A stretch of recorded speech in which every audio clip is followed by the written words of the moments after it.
Halo teman-teman, come with us to explore Gedung Joang 45. Hari ini aku atau Azra bersama Kania dan Kanaya akan menjelajahi sejarah kolonialisme yang terjadi di Menteng. Hari ini kita berada di Gedung Joang 45 atau Museum Joang 45. Museum ini adalah salah satu museum yang berada di Jakarta. Museum ini awalnya dikelola oleh Unit Pengelola Museum Kesejarahan Jakarta dan selanjutnya untuk saat ini pengelolaannya dilaksanakan oleh Dinas Pariwisata dan Kebudayaan Provinsi DKI Jakarta. Di masa pendudukan Belanda, gedung ini dibangun pada sekitar tahun 1920 yang saat ini dipergunakan sebagai Museum Joang 45. Pada mulanya, ini adalah hotel yang dikelola oleh keluarga Elsie Somper, seorang berkebangsaan Belanda yang sudah lama tinggal di Batavia. Hotel ini diberi nama Hotel Somper, sesuai nama pemiliknya.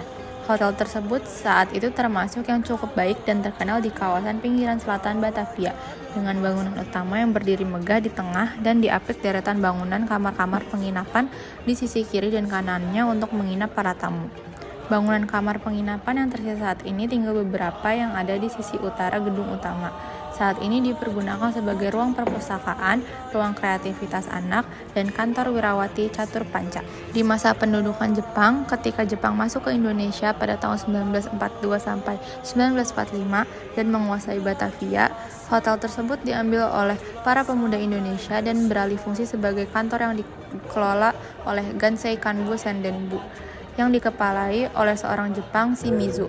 Di kantor inilah kemudian diadakan program pendidikan politik yang dimulai pada tahun 1942 untuk mendidik pemuda-pemuda Indonesia dan dibiayai sepenuhnya oleh pemerintah Jepang. Pada tahun 1930-an di daerah Menteng di Jakarta adalah hutan belantara yang kemudian dibeli oleh pemerintah Hindia Belanda dan diubah menjadi pemukiman bagi warga Belanda. Salah satu bangunan ikonik di sana adalah Hotel Somper yang dibangun oleh Elsie Somper untuk mengakomodasikan tamu asing, pejabat tinggi Belanda, dan orang-orang kaya lokal. Bangunan hotel ini memiliki arsitektur khas kolonial yang pilarnya marmer dan ruang-ruang besar, termasuk ruang tamu dan kamar tidur di dua sayap gedung. Gedung Menteng 31 menjadi pusat pergerakan pemuda Indonesia dalam merencanakan aksi gedung menuju kemerdekaan. Pada masa itu, banyak kegiatan yang dilakukan di gedung ini, termasuk rencana membawa Soekarno dan Hatta ke Rengas Dengklok. Setelah proklamasi kemerdekaan, gedung ini digunakan oleh Komite Van Aksi untuk mengadakan rapat besar yang memicu terbentuknya berbagai organisasi pemuda, buruh, dan tani. Mereka juga berperan dalam rapat raksasa Ikida untuk menunjukkan dukungan kemerdekaan Indonesia. Setelah kemerdekaan, para pemuda Menteng 31 bergabung dengan Komite Van Aksi untuk merebut kembali gedung ini dari penguasa Jepang pada 32 Agustus 1945. Untuk membentuk Komite Nasional Indonesia Pusat dan mengorganisasikan Tentara Rakyat Indonesia, selanjutnya para pemuda menunjuk Rasa Rakyat Jakarta Raja pada 11 November 1945 untuk melanjutkan perjuangan kemerdekaan. Aksi-aksi tersebut menjadi bagian penting dari pergerakan pertahanan kemerdekaan Indonesia. Museum Joang 45 terbuka untuk umum. Pengunjung atau peserta aktivitas dapat mendaftarkan diri untuk dapat terlibat dalam aktivitas museum. Dalam hal ini, Museum Joang 45 bertindak sebagai fasilitator. Beberapa aktivitas museum yang terus dikembangkan diantaranya adalah yang pertama aktivitas reguler, 1 penyuluhan permuseuman, 2 pameran dan diskusi, 3 partisipasi Jabodetabek dan dalam daerah, dan lain-lain. Yang kedua yaitu aktivitas temporer, 1 pekan museum Joang, terbuka untuk umum, lomba pidato, lomba puisi, lomba melukis, lomba mewarnai, lomba sejarah dan budaya, 2 napak tilas proklamasi, 3 pameran temporer, pameran keliling. Fasilitas yang tersedia bagi pengunjung Museum Joang 45 adalah ruang pameran tetap dan temporer dengan pojok multimedia, bioskop Joang 45, studio penayangan film-film dokumenter dan film perjuangan lama, perpustakaan referensi sejarah ilmiah dilengkapi komik-komik perjuangan untuk bacaan anak, children room, ruang khusus untuk kreativitas anak dilengkapi game komputer pahlawan, mewarnai, puzzle, dan permainan knockdown. Foto studio menyediakan kostum para pejuang untuk dikenakan pengunjung dan foto instan, souvenir shop, dan plaza untuk aktivitas outdoor berupa teater anak.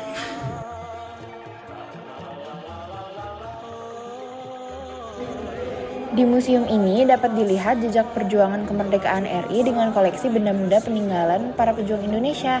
Di antaranya adalah mobil dinas resmi Presiden dan Wakil Presiden RI pertama yang dikenal dengan mobil Rep 1 dan Rep 2 dan mobil peristiwa pemboman di Cikini. Selain itu ada pula koleksi foto-foto dokumentasi, lukisan, dan diorama yang menggambarkan perjuangan sekitar tahun 1945 hingga 1950-an. Beberapa tokoh perjuangan ditampilkan pula dalam bentuk patung-patung dada. Sekian tugas video sejarah mengenai kolonialisme yang terjadi di Menteng, tepatnya di Gedung Juang 45. Gedung ini menjadi saksi nyata adanya sejarah kolonialisme di Indonesia. Mohon maaf bila masih banyak kurangnya. Terima kasih telah menyaksikan sampai akhir. Selamat menikmati beberapa potongan klip video yang kami rekam saat berada di Gedung Juang 45. See you when I see you. 1000 orang melarang jangan, jiwa manis hindung di sayang.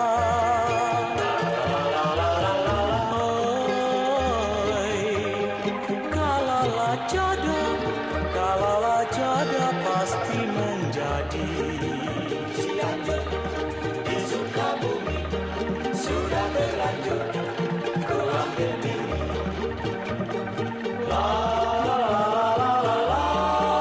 Laju-laju perahu laju, jiwa manis hindung di sayang.